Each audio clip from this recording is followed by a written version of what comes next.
ये जीवित श्मशान है। कहाँ की? क्योंकि यहाँ पे 24 घंटे आपके शव जलते रहेंगे। कि जो काशी वासी होते हैं ना, वो जीवन और मृत्यु के बीच में पलते हैं। मतलब उनको न जीवन का घमंड है, न मृत्यु का दुख है।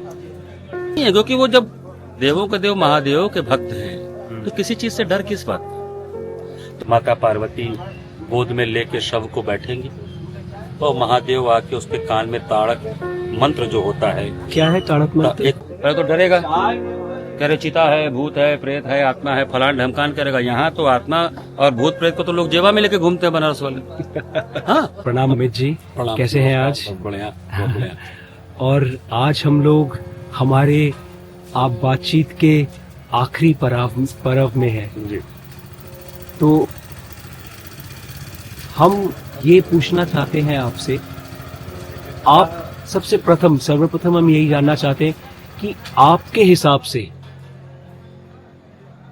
इस जीवन का जो परम सत्य है मृत्यु, वो आप क्या सोचते हैं? शास्त्रों के हिसाब से, एक संगीतकार के हिसाब से, मृत्युंजय मंदिर में भी आप जाते हैं, उसके हिसाब से आप मृत्यु को इतने बड़े कैनवस में आप क्या सोचते हैं? मैं क्या सोचता हूँ, मैं तो बहुत छोटा सा इंसान, लेकिन जो काशी में रहते हुए मैंने जो अनुभव किया मृत्यु के ऊपर जो बात करूं, तो ऐसे कहा जाता है कि जो काशी वासी होते हैं ना, वो जीवन और मृत्यु के बीच में पलते हैं। मतलब उनको न जीवन का घमंड है, न मृत्यु का दुख है। वो एक ऐसी अवस्था में जीते हैं कि वो शायद एक आनंदमयी अवस्था है। इसीलिए यहाँ पर आपको हर तरह के लोग दिखेंगे। कोई एक दुपट्टा पहन के घूम रहा है, कोई गमछे में घूम रहा है, हर हर महादेव का नारा लगाता है, बबूत लगा के गंगा जी घाटों पे पड़ा हुआ है, दैनिक कार्य भी कर रहा है, लेकिन कहीं न कहीं उसकी अंतरात्मा में एक अलग अध्यात्म चल रहा है, जो कि मृत्यु का जो भय पूरी दुनिया को लगा रहता है ना, उस भय से एक मुक्ति है बनारस में।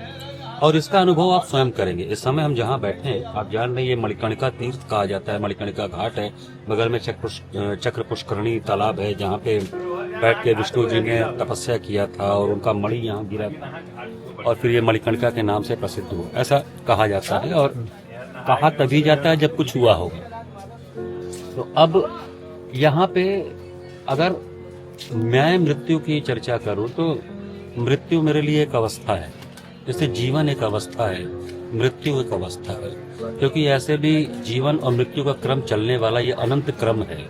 उस अनंत क्रम में कुछ लोग उस क्रम से मुक्ति पा के मोक्ष पा लेते हैं, और वापस फिर जब जरूरत पड़ता है उस परमपिता परमेश्वर को फिर से नई सृष्टि बनाने का, तो फिर उन सारी चीजों का प्रयोग किया जाता है। तो मैं मृत्यु को, एक दिन तो मेरी मृत्यु होनी ही है, लेकिन मैं बताऊं, मैं इस घाट पे अक्सर आ जाता हूं, क्योंकि थोड़ा सा सामाजिक प्राणी हूँ, तो किसी न किसी की अंत्येष्टि में आना ही पड़ता है। अब तक मेरे ख्याल से 550-600 लोगों को मैं यहाँ ला चुका हूँ और उनके अंतिम संस्कार में शामिल हो चुका हूँ। मैं सन 90s से ऐसा कर रहा हूँ यहाँ पे, क्योंकि कोई ना कोई अपना है तो आना ही है। तो जो यहाँ का मैं संस्कार देखता हूँ, देखिए अभी मैं यहाँ पे बैठा, जहाँ पर शवदाह होता है, वहाँ शायद लोग कुछ खाते नहीं है, पीते नहीं है, कुछ नहीं करते हैं, लेकिन मैंने अभी आप देखा कि मैंने यहाँ पे कुछ खाया। यहाँ पे चाय पान और खाने पीने की दुकानें हैं। ऐसा अद्भुत जो दृश्य है ना, वो आपको भारत के किसी और कोने में देखने को नहीं मिलता। एक तरफ शव जल रहा है, एक तरफ जीवन भी चल रहा है, जीवन और मृत्यु साथ साथ चल रहा है। ये ऐसी विडंबना जो काशी में देखने को मिलती है, मणिकर्णिका घाट पे, और एक हरिश्चंद्र घाट भी है, दोनों जगहों पे, ये अन्यत्र नहीं मिलेगा आपको। क्योंकि ना यहाँ आने के बाद कोई ये सोचता नहीं कि मेरा अपना कोई मर गया है। जो भी अंतिम यात्रा में आए हैं या जो अंत्येष्टि में आए हैं, किसी की आंख में आपको आंसू नहीं दिखे। क्या दिखेगा कि बस स्थिति है, महादेव ने पाला, और महादेव की गोद में यहाँ पर हम उनको समर्पित कर रहे हैं। माँ गंगा के तट पे माता पार्वती गोद में लेके शव को बैठेंगी, तो महादेव आके उसके कान में ताड़क मंत्र जो होता है। क्या है ताड़क मंत्र? एक मंत्र होता है। ऐसा विश्वास है कि जब शव आता है, शव को जब चिता पे बैठाते हैं, लेटाते हैं, तो फिर उसके कान में महादेव आके एक मंत्र फूंकते हैं, उसको तारक मंत्र बोला जाता है कि तुमको तरना है इस भव सागर से तरने के लिए। तड़ना है, तर तो जाओ। वो इसीलिए अवसर। काशी का महत्व है कि यहाँ पर अंत्येष्टि करने के लिए लोग दूर दूर से आते हैं। ये बात मैं लोगों का अगर विश्वास है तो वो विश्वास कहीं ना कहीं तभी है जब ऐसा उन्होंने कुछ अनुभव किया। अनुभव किया। लेकिन मैंने जो अनुभव किया कि तारक मंत्र से भी बहुत ऊंची अवस्था यहाँ पर है। एक शव चिता में लेटा हुआ है, उसके सगे संबंधी लोग वहीं पे बैठे हैं, बात कर रहे हैं, चिता को अग्नि दे रहे हैं। आध्यात्मिक अग्नि मिलती है यहाँ पे, जो एक चिता जो जल रही है अग्नि, वहाँ से कोयला लेके फिर उसको जला के मैनुअली हाथ से ऐसे, कोई माचिस से किसी और चीज से नहीं होता है। कोयला जो का जो अग्नि होता है वो अग्नि लेते हैं, उसका मूल्य चुकाते हैं और वो जो बड़े बड़े लंबे जो बांस की छोटी छोटी वो पत्तियां, वो डालियां होती हैं, उसको सरतूत कहा जाता है। उसको हिलाते तो वो आग में बढ़ लेता है और उससे चिता को जलाती है। तो बड़ा ही अद्भुत संयोजन है यहाँ पे। और मेरे लिए मृत्यु मैं यही मानता हूँ, ये एक अवस्था है, जैसे सुख दुख एक अवस्था है ना आपके लाइफ का।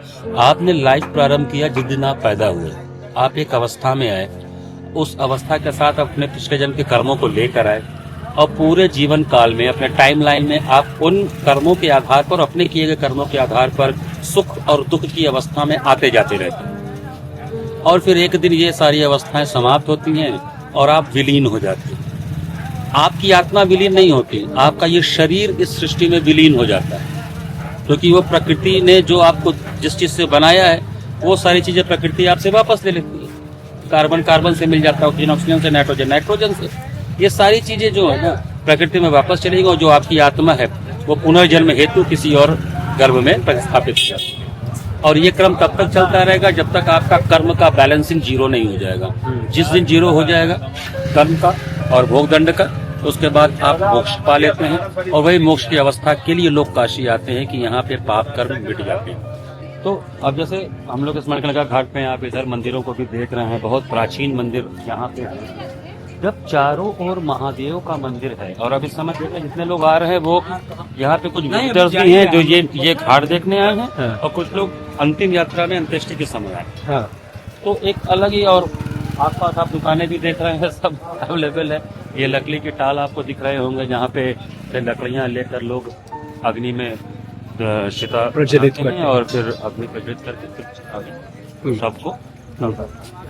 लेकिन जो एक मृत्यु का जो भय है ना, जो एक भय मनुष्य के जीवन में है कि मृत्यु मृत्यु मृत्यु, वो यहाँ अच्छा, नहीं मैं दिखता है। एक प्रश्न करता हूँ आपको इस बारे में कि दुनिया में तो मृत्यु का बहुत भय है जी, स्पेशली वेस्टर्न वर्ल्ड में जी। और तो वो कैसे उससे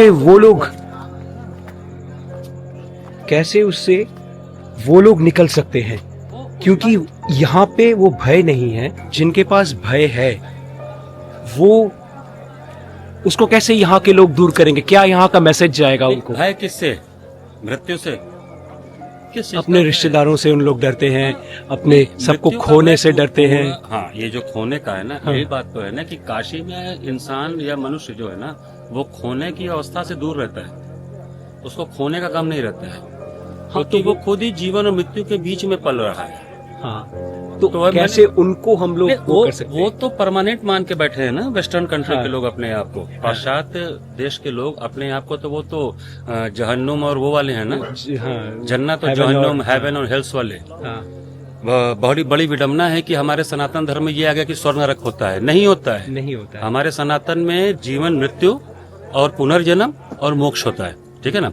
तो अब ये स्वर्ग नरक का कि पकौड़ा की तरह आपको तला जाएगा बुरा कर्म कर, नहीं, वो आपको केवल भय दिखाने के लिए था कि आप अच्छे कर्म करें। अब काशी में आप देखिए चारों ओर जल रहा है, चिता जल रहा है, यहाँ लोग मस्ती में खड़े हैं। और किसी समय में जाएंगे तो इतनी रात के समय कहीं किसी को बोलिए वो अकेले नहीं जाएगा। यहाँ पूरी रात पूरे दिन 2400 घंटे लोग आएंगे, मस्ती में रहेंगे। इसको आप बोलते हैं जीवित।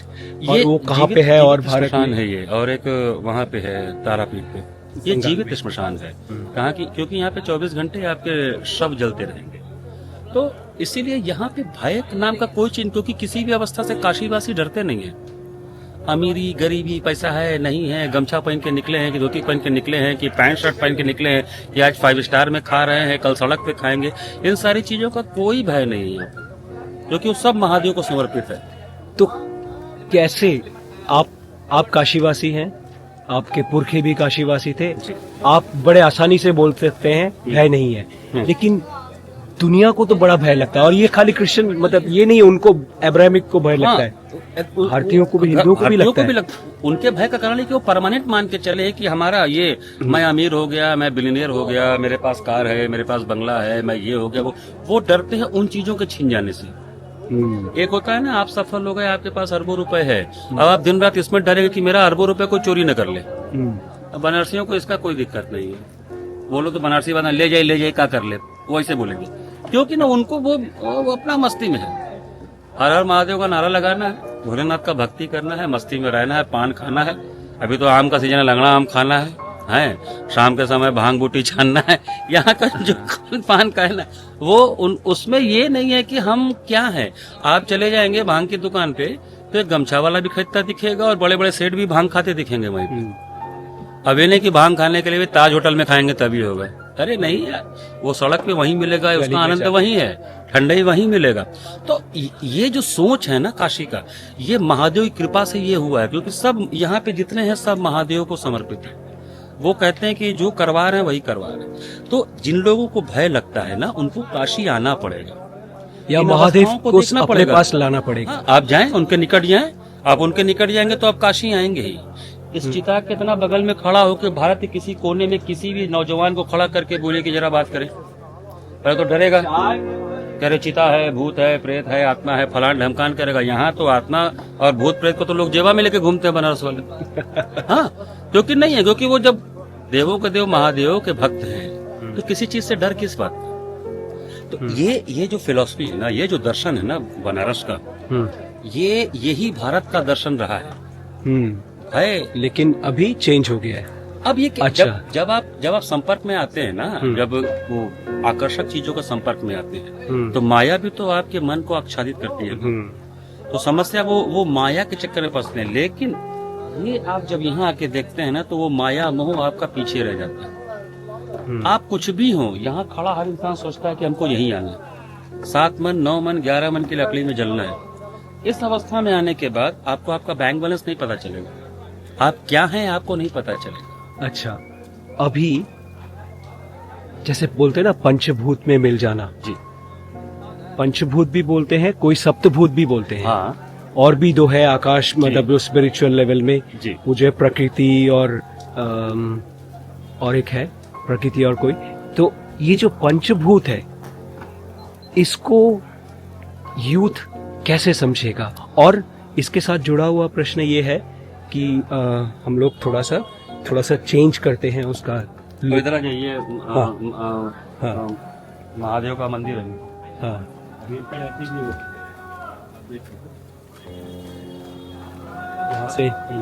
यहाँ से दिखेगा हर जगह महादेव है।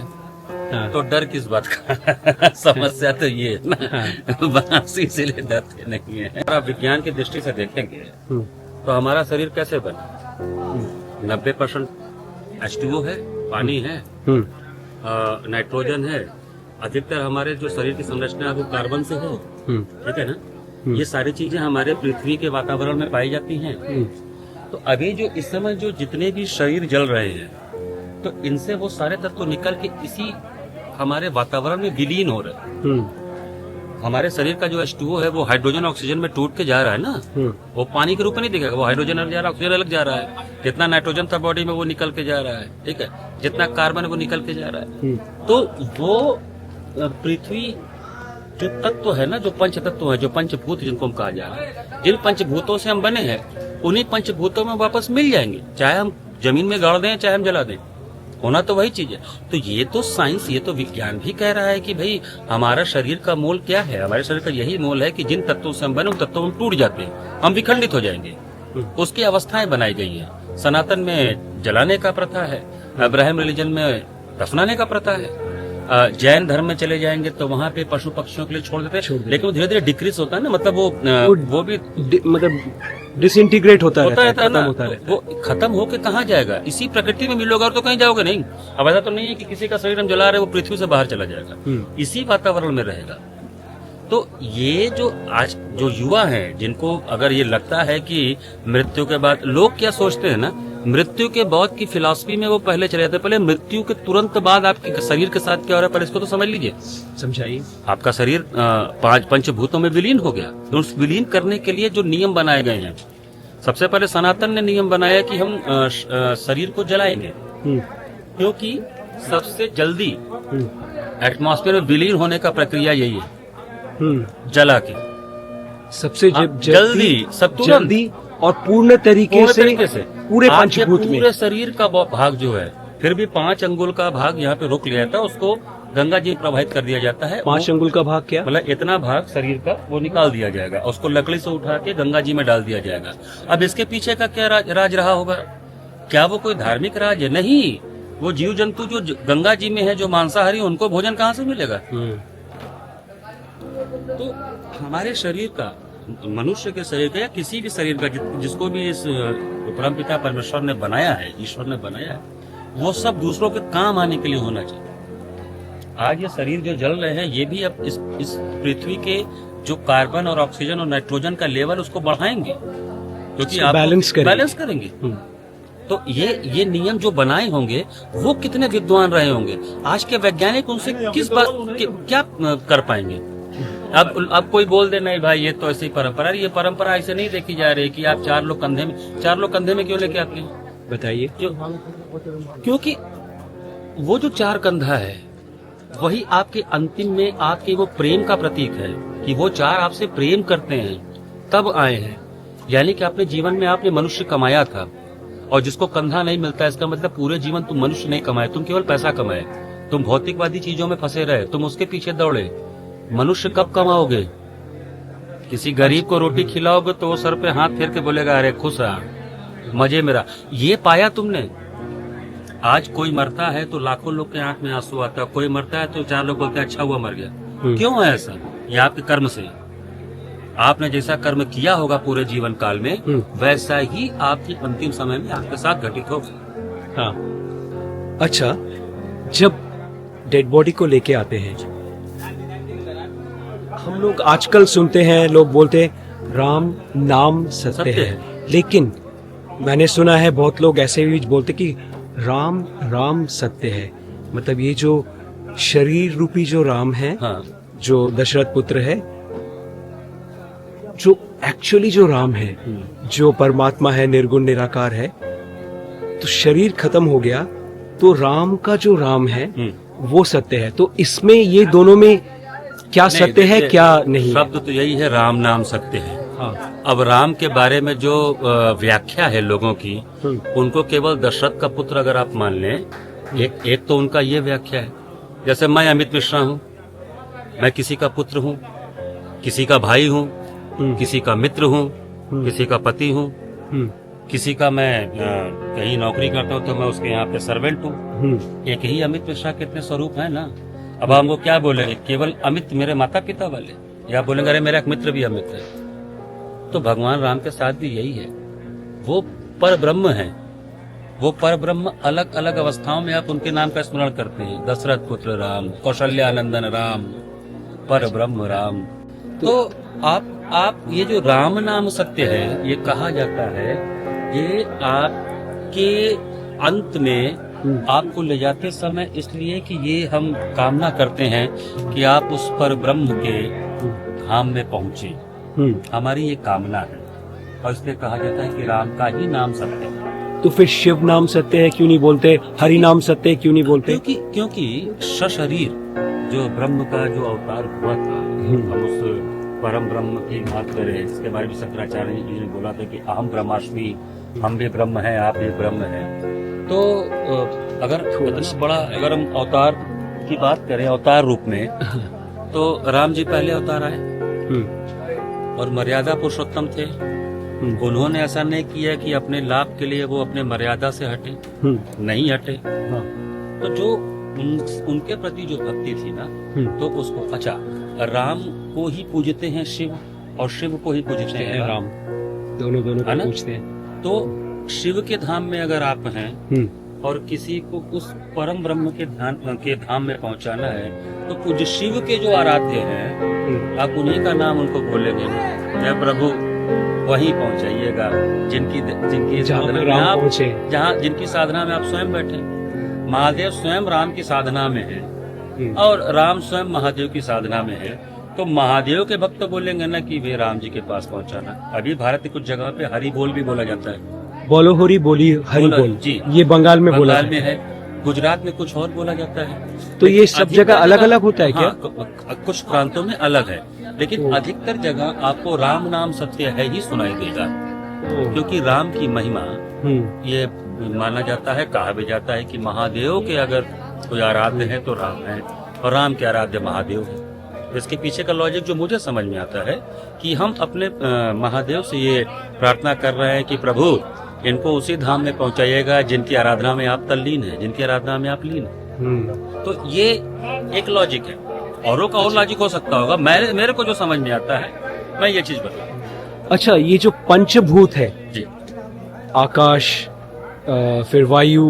अग्नि वायु, फिर क्या बोलते हैं, आपका ये पृथ्वी, जल पृथ्वी। हाँ, तो ये जो पंच तत्व है, ये जन्म और मृत्यु जी, ये दोनों में ही इसका एक हिस्सा है, लेकिन कुछ तो है जो इन पंच तत्वों में से समाप्त हो जाता है मृत्यु पर, और जन्म होता है तो पंच तत्व पूर्ण होता है। जैसे वायु, आपने कहा था नाद जी, वायु, और दूसरा था अग्नि, तो ठंडी पड़ जाती है शरीर की। तो मृत्यु के वक्त क्या क्या, मैं ये आपके मुंह से सुनना चाहता हूं, इसलिए मैं आपको, मृत्यु के वक्त क्या क्या खत्म होता है और क्या क्या धीरे धीरे, अगर मृत्यु के वक्त क्या क्या खत्म होता है, और दूसरा इसके साथ प्रश्न जो ये है कि जीवन काल में कौन सा तत्व, किस तत्व को हमें बहुत स्ट्रांग अगर रखें तो फिर वो हमारे जीवन को बहुत अच्छा जीवन बना सकता है। देखिए, जहाँ तक आपने बात कही कि मृत्यु के बाद कुछ खत्म हो जाता है, तो पहले हम अपने शरीर की संरचना को देख लें, आंतरिक संरचना को। हमारे शरीर में जल अगर है तो हमारे शरीर में खाली जगह भी है, जिनको हम आकाश बोलते हैं, ठीक। हमारे शरीर में अग्नि के रूप में हमारे शरीर का तापक्रम होता है, ठीक, और वायु के रूप में वायु हम लेते हैं। तो ये जो पूरा हमारा शरीर है वो पृथ्वी तत्व होता है।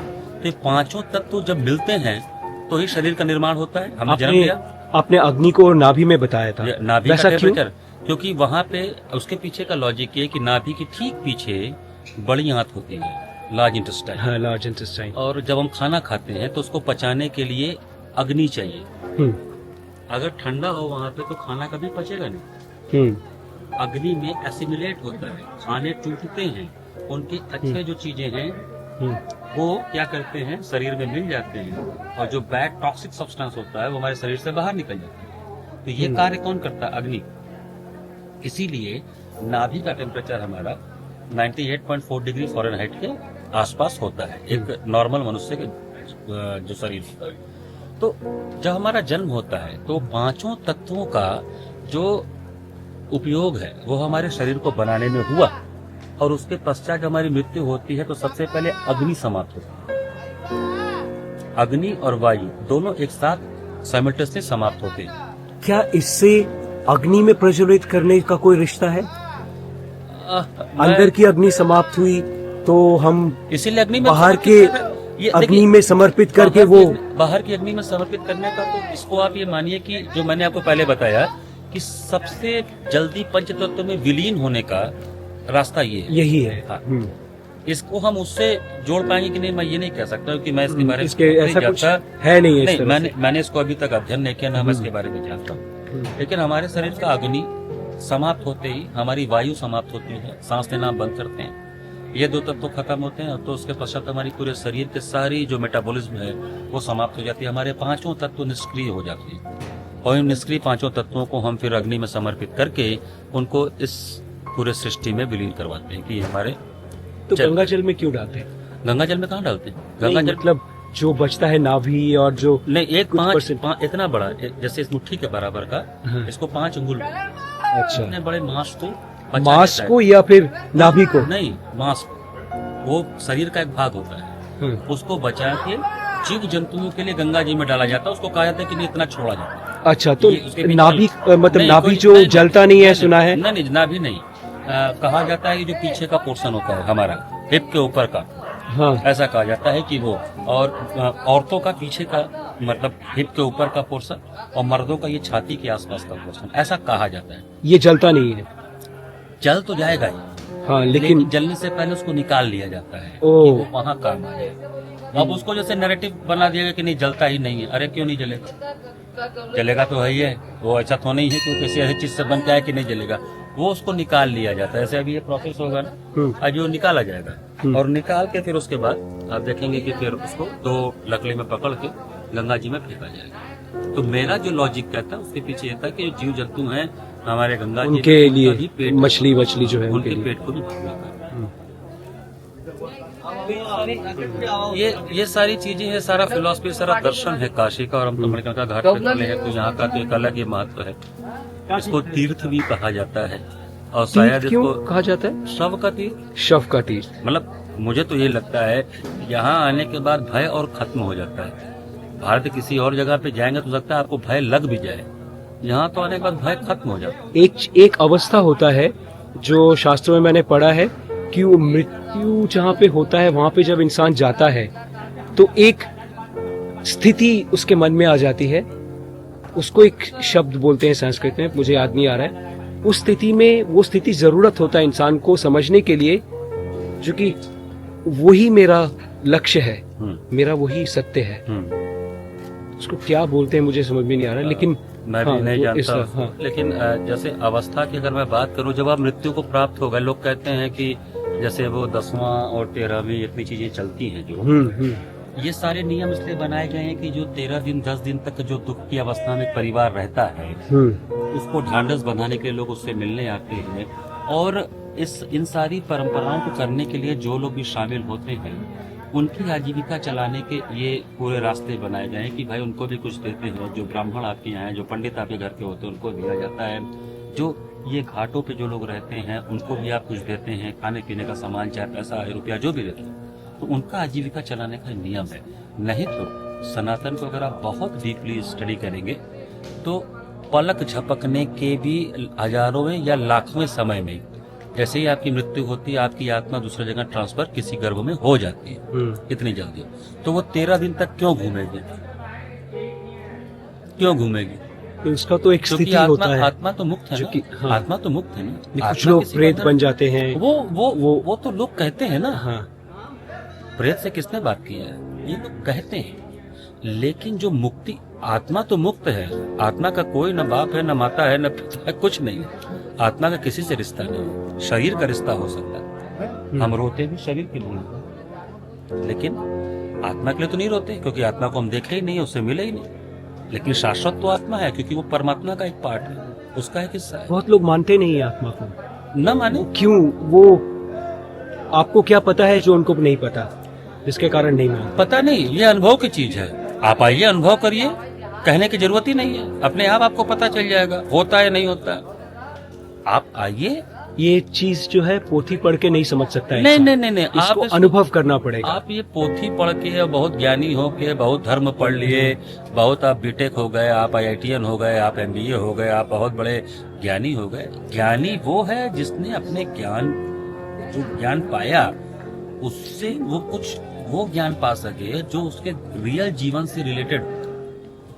2+2=4 आपने सीख लिया तो अच्छी बात है, अपनी आजीविका चला लेंगे आप।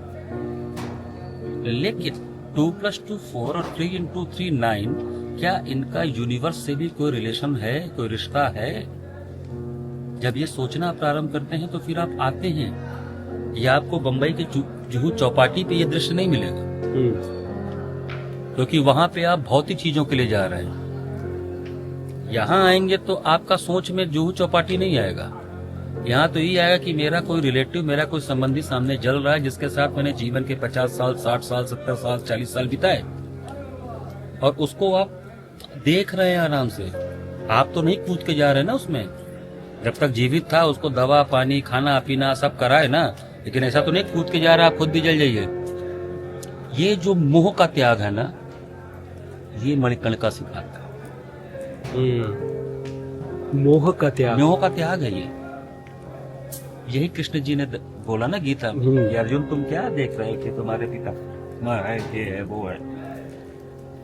इन सब, ये सब मरे हुए, सबको मरना है। तुम तो खाली साधन मात्र हो। तुम साधन हो। तो हम लोग साधन है। जैसे किसी के जीवन के बाद उसकी मृत्यु है तो उसको यहाँ पे ले आ रहे हैं, और वो श्रम जल रहा है, एक दिन हमको भी आना। ये जब ये आप सोचते हैं ना, तो फिर आप अंदर से कुछ पानेंगे, और जब आप अंदर से पाने लगेंगे तब वो अनुभव आपको मिलेगा कि हाँ, आत्मा, परमात्मा, या ये बातें जो लिखी गई हैं, जो बताई गई हैं, ये कितनी सत्य है। और इसीलिए शायद हमारे सनातन धर्म में बोला जाता है जो कि कोई भी शव जा रहा है, उसके खाली परिवार के लोग नहीं, उसके दूसरे लोग भी सब जाएं। सब जाते हैं, पूरा मोहल्ला आता है, पूरा मोहल्ला आता है, जिससे कि वो सब उस चीज को अनुभव कर पाए और आत्मा से हर समय टच में रहे। इस सत्य को हमेशा जानते रहे। जैसे मैं आप छोटी सी तभी फिलॉसफी बोलते हैं बताता राम हूँ। नाम ही सत्य है। मैं एक छोटा सा फिलॉसफी और बता दूं। आप जितने भी सनातनी हिंदुओं को देखेंगे, वो किसी मंदिर, किसी मस्जिद, किसी गुरुद्वारे के पास से गुजरेंगे ना, प्रणाम करेंगे तो उनका सर ऐसे झुक जाएगा। क्यों? जरूरत क्या है झुकाने का सबके पास? तो आप बता रहे थे हाँ, सनातन धर्म में ही सनातनी हिंदू जो होते हैं, आप देखिए किसी भी पूजा स्थल, किसी मंदिर, किसी मस्जिद, किसी गुरुद्वारे के सामने से गुजरेंगे तो उनको ऐसे सर झुकाएंगे, श्रद्धा प्रकट करेंगे। इसके पीछे क्या कारण है? या आप हर 1 किलोमीटर 2 किलोमीटर में एक मंदिर या एक मूर्ति देख लेते हैं। आखिर क्यों है ऐसा? क्या वो बेवकूफ थे जो बना उनको बिजनेस करना था, उनको पैसा कमाना था? तब तो हर 2 किलोमीटर में लाइन लगना चाहिए ना, कि भाई यहाँ पे ये मंदिर, यहाँ पे ये मंदिर। बनारस में आप घूम रहे हैं, आप तो हर जगह महादेव का मंदिर देख रहे हैं। मुझे जो लगता है, ये मैं सोचता हूँ, पता नहीं मैं कितना सही हूँ, लेकिन मुझे ऐसा लगता है कि हर 1 किलोमीटर, हर 2 किलोमीटर पे आपको जो ऐसी चीजें दिखती हैं और अपने सर को नीचे झुकाते हो ना, ये आपको याद दिलाती रहती है कि अहंकार मत करो। वो बैठा है सामने, उसकी चरण में हर समय रहना है। तू कुछ नहीं है। तो कार में घूम रहा है, तो एरोप्लेन में घूम रहा है, तो बाइक पे घूम रहा है, तो पैदल चल रहा है, तो साइकिल पे चल रहा है, तो रिक्शा चल रहा है। तेरा सब ऐसे इसलिए हो रहा है क्योंकि तुम्हारे डीएनए में ये है कि वो सामने है, उसके सामने हमको नतमस्तक ही होना है। इस फिलॉसफी के साथ इतने मंदिर और इतनी चीजें बनाई गई। और यही चीज है जो मैंने वो किया, जो साथ जो है पंचतत्व का, जो दो साथ है, साथ के दो, वो है प्रकृति और अहंकार जी। तो अहंकार को जिंदगी में छोड़ना पड़ता है और प्रकृति के से जिंदगी के बाद मिल जाना पड़ता है। तो आप जैसे ही अहंकार को अपने नीचे लाते जाएंगे, आपको दर्शन होना प्रारंभ हो जाता है, और अहंकार को ऊपर आते जाएंगे, आप दूर होते जाते हैं। अगर आपको दर्शन करना है, आत्मा परमात्मा के सृष्टि को समझना है, उस परम पिता परमेश्वर का सानिध्य पाना है, तो कोई नाम दे दो, आप महादेव बोल दो, राम जी बोल दो, कृष्ण जी बोल दो, विष्णु जी बोल दो, कुछ बोल दो, वो तभी आपको मिलेगा जब आप अपने अहंकार को मिनिमाइज की ओर ले जाना शुरू। आप जितने भी साधु संत सन्यासी, चाहे गौतम बुद्ध हो, चाहे महावीर स्वामी हो, चाहे आप विवेकानंद जी हो, चाहे रामकृष्ण परमहंस जी हो, जितने भी बड़े नाम, आप चाहे कबीर हो, तुलसी हो, सूरदास हो, अब्दुल रहीम खान खाना हो, जितने भी रस खान हो, इन्होंने जैसे ही ये सोचना प्रारंभ किया मैं तो कुछ हूं ही नहीं, वैसे ही उनको पता चलने लगा तो मैं ही सब कुछ हूँ। ये पता कौन करवा रहा है? शून्यता से ही पूर्णता की तरफ जाया जा सकता है। क्योंकि मैं शून्य की जो जैसे शून्य के बारे में बहुत से लोगों का अपना मत है, मेरे हिसाब से मैं तो ये मानता हूँ कि शून्य नथिंग नहीं है। शून्य नथिंग नहीं चीज है स्टेट जो ऑफ कभी भी डिस्क्राइब हो जाएगा। शून्य is the combination of plus and minus at the equilibrium state. शून्य के अंदर प्लस और माइनस बराबर लेवल पे हैं। अब उसमें से आप माइनस निकाल दोगे तो शून्य प्लस में हो जाएगा। मान लीजिए शून्य में से आपने दो ठो माइनस निकाल दिया तो शून्य की वैल्यू +2 हो जाएगी। +2 हो जाएगा। दो ठो प्लस निकाल देंगे तो शून्य की वैल्यू -2 हो जाएगी। ये सनातन में बताया गया है। अब आप अपने शून्य में से किसको निकाल रहे हो? आप नेगेटिव निकालते जाएंगे, आप पॉजिटिव होते जाएंगे तो आप ऊपर की ओर चढ़ते जाएंगे। आप आध्यात्मिक ज्ञान की ओर और संपूर्ण ज्ञान की ओर बढ़ते जाएंगे। ये सांसारिक ज्ञान की मैं बात ही नहीं कर रहा हूँ, आध्यात्मिक ज्ञान, वो संपूर्ण ज्ञान की ओर आपका ना यात्रा शुरू हो जाएगा। और ये जो वर्टिकल यात्रा ऊपर की ओर आपकी शुरू हो जाएगी, आपको खुद ही दिखने लगेगा, आपको किसी से कुछ पूछने का जरूरत ही नहीं है। तो इन अवस्थाओं से गुजरे हैं बुद्ध, जैन, महावीर स्वामी, ये जिनका नाम मैं बड़े बड़ों का ले रहा हूँ। मैं केवल भारत, इसी को वो निर्वाण भी बोलते हैं। निर्वाण कोई बोल रहा है, कोई ये बोल रहा है। अरे निर्वाण के बाद तो नहीं कि चले गए तो कोई मर गए थे, नहीं थे ना। निर्वाण की व्याख्या करके भी यहाँ थे लोग, क्योंकि निर्वाण तक की चीजों को समझ पाए थे। वो समझदारी का जो ब्रेन है वो डेवलप करने के लिए आपको अपने शून्य के नेगेटिव को बाहर फेंकते जाना। आप जितने पॉजिटिव होते जाएंगे उतना ही आप उस निर्वाण, उस मोक्ष, उस परम धाम को समझते जाएंगे। जो उसके प्रेम में पागल नहीं, उसको दुनिया के प्रेम से कोई मतलब ही नहीं रहता। उसके लिए सब बराबर है, सब चलती फिरती आत्माएं हैं। उस परम पिता जो परम एनर्जी है ना, जो ऊर्जा के परम स्रोत हैं, उनके सब पार्ट हैं, उनके हिस्से हैं। तो जब इस अवस्था में आप आ गए तो फिर आप क्या हैं, आप ये भी भूल जाते हैं। फिर ये मैं कौन हूँ का प्रश्न चला जाता है। फिर ये आता है, मैं वही हूँ जिसको तुम खोज रहे थे, और मैं ही वो हूँ, क्योंकि वो मेरे साथ हमेशा है, वो मेरे अंदर ही है। और दूसरे शब्द में कहूँ तो मैं ही वो है। तो मेरे ख्याल से हो गया। आज के इस सेशन को हम आप इस तरह खत्म करते हैं सर। आपको और बहुत ही मतलब आंतरिक धन्यवाद सब लोगों की तरफ से, जिन लोगों ने आपको सुना, देखा और इसको सुना, क्योंकि आपने जिंदगी के सबसे बड़े सत्य के बारे में बहुत सारे रहस्य उद्घाटन किया आपने। तो रहस्य उद्घाटन नहीं कहूंगा, जो मैंने अभी तक अनुभव किया है उसी को आपने 50 साल की उम्र में मैंने जो भी अनुभव किया है अब तक, मैं उसी को केवल बोल रहा हूँ। इसके लिए मैं यहाँ भी यहाँ की यात्रा तो भाई अपने सामाजिक दायरे में रह के आता हूँ कि भाई सबको अंतिम संस्कार के लिए जा रहा हूँ। लेकिन उस दौरान मैंने क्या देखा, क्या जाना, या मंदिर गया तो क्या देखा, क्या जाना, क्या भोग लगाना मंदिर में उद्देश्य है, जाके घंटी बजाना उद्देश्य है, कि वहां जाके उस ईश्वर का जो वो धाम है उनसे कुछ पूछना और उनसे आत्मसात करने का कोशिश करना। तो यही चल रहा है सर, ये यात्रा है। बाकी बहुत अच्छा लगा आपसे बात करके। मैं थोड़ा बहुत जो भी जानता था, जो मेरे अनुभव थे, मैंने आपके साथ शेयर किया। आपको और आपके दर्शकों को बहुत बहुत धन्यवाद और बहुत बहुत शुभकामनाएं। आपको भी। चलिए, अब जब जाएंगे आपके पीछे पीछे से मैं वो करता हुआ जाऊंगा। यहाँ से आप भी दर्शन कर लीजिए। वो यहाँ से होगा? ये दिख रहा है सर। हर महादेव।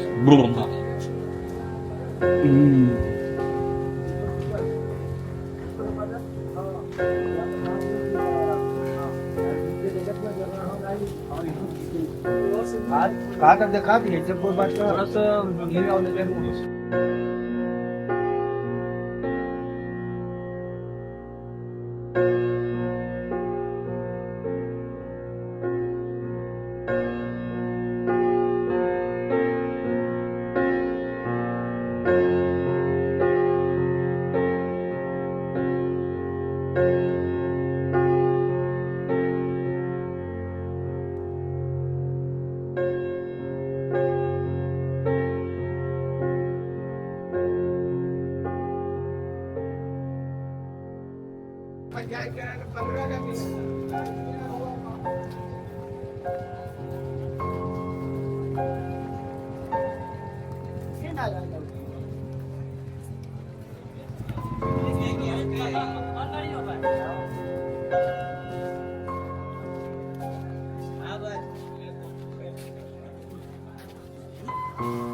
एक शव गया और उसके साथ शव के साथी गए, क्योंकि हम लोग मणिकर्णिका से निकल रहे हैं।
भैया साइड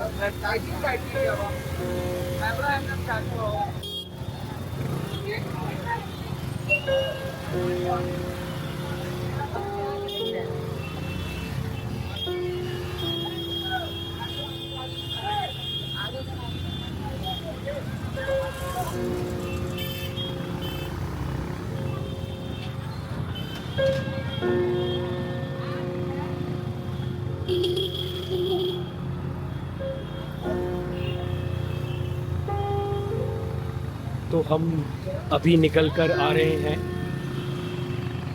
मणिकर्णिका घाट से, और